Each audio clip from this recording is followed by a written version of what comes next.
Hi, in this video I want to have a look at the Chief Gear in State of Survival. Chief Gear is a way to get quite some additional combat boost, so it's quite nice. Once you have reached your headquarters to level 22 in the workshop, you can go to the armory and get an overview of all available gear sets for your chief, and you can craft them here. So on the left side you can select any of the pieces. You see then on the right side the details of that piece, or what are the required materials. You can switch to what are the benefits, what is the chief level required. Normally that shouldn't be a problem, and here you can craft it. So the craft time is normally quite short. I have now just crafted my first frontline piece, and that only took 2 hours.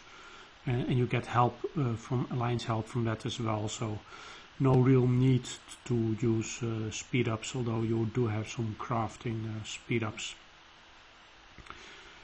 The boost that you can get are quite significant. If you get attack and defense both, so even for the simplest set, that is you get a total of 20.71% of attack and defense for all troop types, so that is 2 times 9.32, plus again if you have a complete set you also get an additional 2% and a bit from that, and that goes on and on. The first 4 sets, by the way, are, you can make them as a non-spender or low spender. It's still quite easy to make them. After that, I will show that later, but after that, for the tactical set, which has 3 levels, you can enhance it 3 levels, the other one only have 1 level.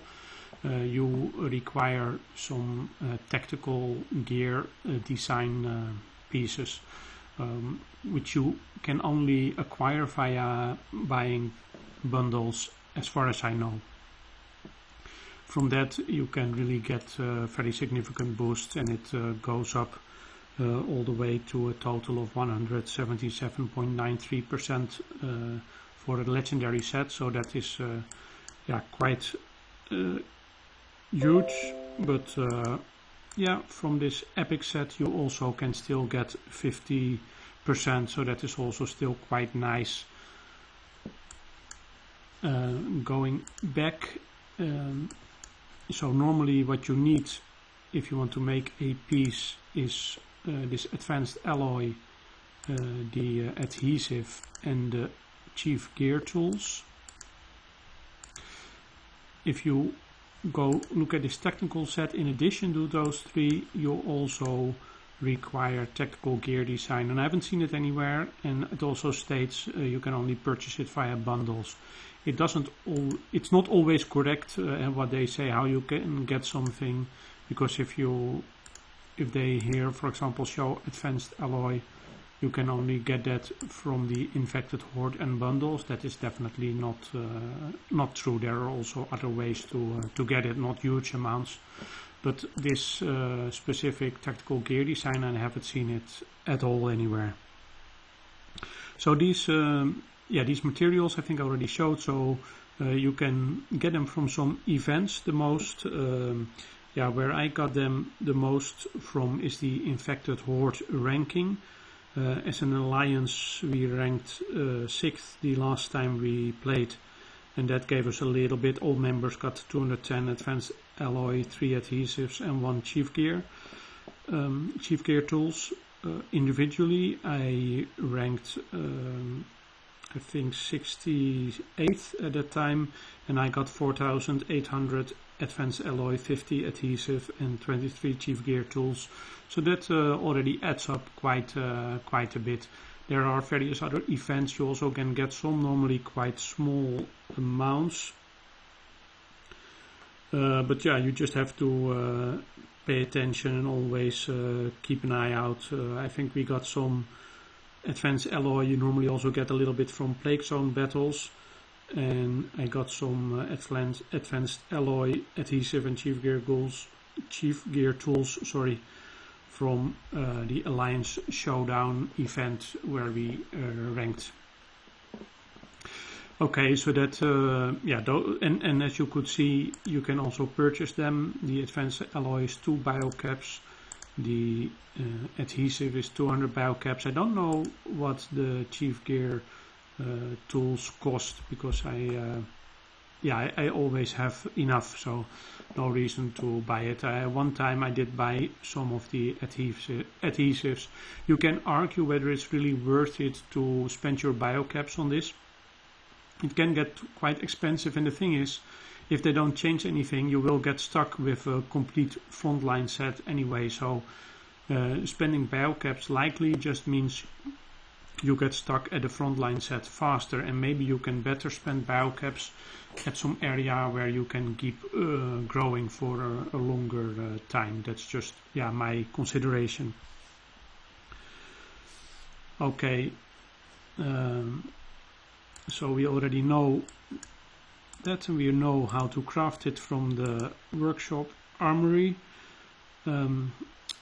If you want to dismantle a piece, sometimes you don't have enough to make a new piece, but if you dismantle the old piece, you do. You should first remove it and then dismantle it, and then you can get everything back. So including the medals, more about that later, but including the medals that you have equipped, but also all materials that you have used to make it, so you don't lose any materials. If you can see, and the exact same amount of materials is required to make something than what you get from dismantling it. So that is quite nice. Currently I am mixing sets. I had a complete blast set, but I just crafted my first frontline set piece. That is not necessarily a good thing. I think if you have 2 pieces, it already becomes better than because maybe I should do a step back. Why is it not necessarily a good thing?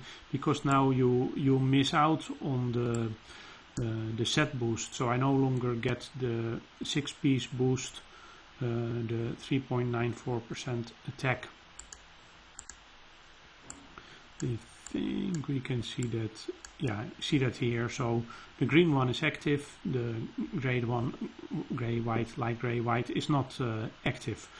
So I'm missing 3.94% hunter attack and rider attack. This is infantry attack is not so important, because infantry is more used for defensive purpose. So for infantry, defense and health are the key stats. For hunter and rider, it's more about attack and lethality.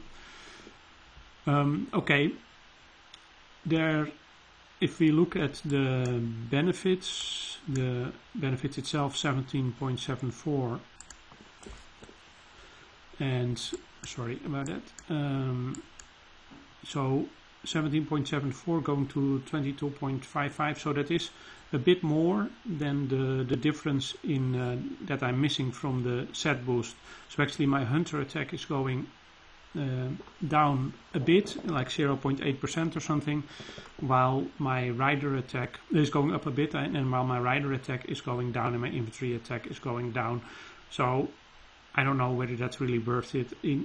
Maybe you should just wait until you can craft 2 pieces. I crafted it today because I am participating in the Alliance Throwdown, and I got a challenge where I could get some points, or quite some points, for increasing my highest Chief Gear score.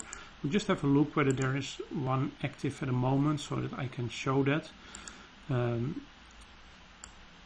It doesn't seem to be the case. This is Hero Gear Parts, there's no Chief Gear. Well, I wrote down the increases anyway. You can look at them on my website, gamesguideinfo.com. There you can see the required, or the points you get for increasing, for making any piece. So, but I'm just I might go back and craft this blast set piece again, and dismantle this piece. So then I did get the points for the Alliance Throwdown, and I have my complete set, which is slightly better. But I'm not really sure whether it's worth the trouble. Anyway, if you have 2 pieces and you craft a hunter and a rider piece, then definitely I think it's a good deal to make the switch. And of course, the more the better. So if you can even craft more, the better. That about mixing sets. I think that's already most what I wanted to say. I will write something separate on medals, and already made a video on that, so that's just something that that's good to consider as well. So from your, just mention a little bit about it. So you get attack and defense boost from your gear, and the benefit, that's already quite huge, that benefit. When you make, you can equip a total of 18 medals, and those give you quite some, even at the lowest level, those give you quite some combat boost as well, and then they give lethality and health. So that is two different ones, but that is so you get 6 of each. So that is a little bit more than 50% in your in those two stats. So that is quite nice as well. Definitely something worth to to focus on as well. Last thing I wanted to mention, so this chief gear is something completely different from the hero gear. Hero gear doesn't give as much benefit, at least not as the level that I'm using it as the chief gear. It's still worth to focus on as well, so I plan to make a separate guiding video on that as well. Okay, I hope this has been useful, giving you some idea how the chief gear works, how you can benefit. For the materials, just look at many different events and see where you can get some. It's not that easy to get large amounts. I mostly get it from the infected horde, and to rank well there. Of course, that's not possible for everyone to rank well. Just try to look at the events and participate in anything you can to get the maximum amount of rewards. That should help you get some materials as well. Okay, that was it. If you have any comments or questions about this, that's always much appreciated, and thanks for watching this video.